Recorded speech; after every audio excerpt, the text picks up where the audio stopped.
चल रही है वो आपको बता दें। अतीक अशरफ मर्डर से जुड़ी हुई इस वक्त की बड़ी खबर।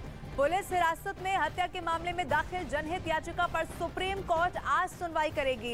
इस मामले में यूपी सरकार ने भी कैविएट दाखिल कर बिना उसका पक्ष सुने कोई आदेश जारी नहीं करने का अनुरोध किया है।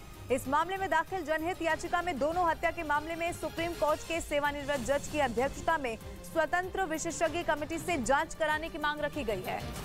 और इधर माफिया अतीक अहमद और अशरफ की पुलिस हिरासत में हत्या के मामले में दाखिल जनहित याचिका पर आज सुप्रीम कोर्ट सुनवाई करने वाला है। इस मामले में उत्तर प्रदेश सरकार ने भी कैविएट दाखिल कर बिना उसका पक्ष सुने कोई आदेश जारी नहीं करने का अनुरोध किया है। इस मामले में दाखिल जनहित याचिका में दोनों हत्या के मामले में सुप्रीम कोर्ट के सेवानिवृत्त जज की अध्यक्षता में स्वतंत्र विशेषज्ञ कमेटी से जांच कराने की मांग की गई। वकील विशाल तिवारी ने इस याचिका में 2017 के बाद से उत्तर प्रदेश में हुए 183 एनकाउंटर की भी जांच की मांग की। याचिका में कहा गया है कि हालांकि पुलिस ने इस मामले में हत्यारों को घटनास्थल से ही गिरफ्तार कर लिया, लेकिन जिस तरह से यह हत्याकांड हुआ उसने कई सवाल खड़े कर दिए। पुलिस की सुरक्षा व्यवस्था लचर थी और जवाबी कार्रवाई भी नहीं हुई, जिससे लोगों के जहन में कई सवाल खड़े हुए कि कहीं ये पूर्व नियोजित हमला तो नहीं था।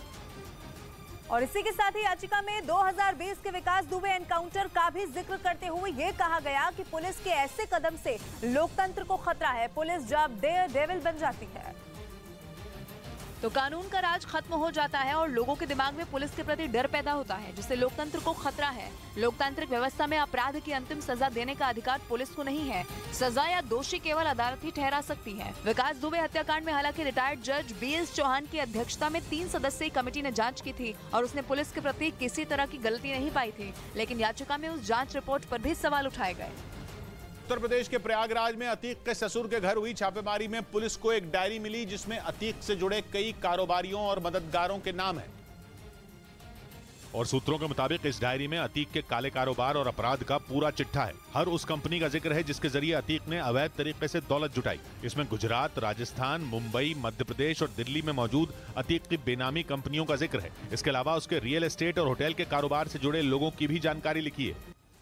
और उधर उमेश पाल हत्याकांड में पुलिस को गुमराह करने वाले असद के दोस्त की तस्वीर सामने आ गई है। असद को बचाने के लिए अतीन को भी प्लानिंग का हिस्सा बनाया गया था और असद ने अपना मोबाइल और ATM कार्ड अपने दोस्त अतीन को दिया था, जिसकी वारदात वाले दिन लोकेशन लखनऊ थी। 24 फरवरी के दिन जब प्रयागराज में उमेश पाल पर गोलियों और बम से हमला हुआ था, उस वक्त अतीन लखनऊ में असद का मोबाइल और ATM इस्तेमाल कर रहा था। ऐसा पुलिस को गुमराह करने के लिए किया गया था, लेकिन वायरल वीडियो में असद फायरिंग करते हुए नजर आया और पुलिस ने एक्शन ले लिया।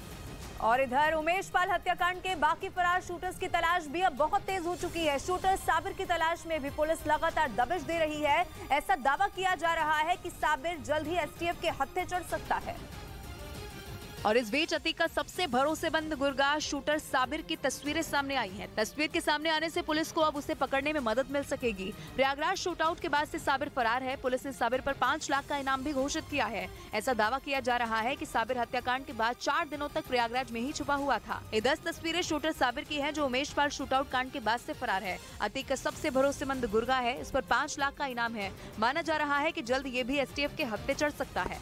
सूत्रों के हवाले से खबर है कि अतीक और अशरफ केस के आरोपियों से जेल में फिर पूछताछ हुई, जिसके लिए यूपी STF की एक टीम देर रात प्रतापगढ़ जेल पहुंची, जहां सनी, लवलेश और अरुण मौर्य बंद हैं। सूत्रों के मुताबिक जेल में यूपी STF ने तीनों को आमने सामने बिठाकर पूछताछ की, जो 5 घंटे तक चली, जिसमें तीनों ने एक बार फिर बड़ा डॉन बनने के लिए अतीक और अशरफ की हत्या की बात कही। जेल के अंदर तीनों से पूछताछ करने के लिए आगे भी यूपी STF की टीम जा सकती है।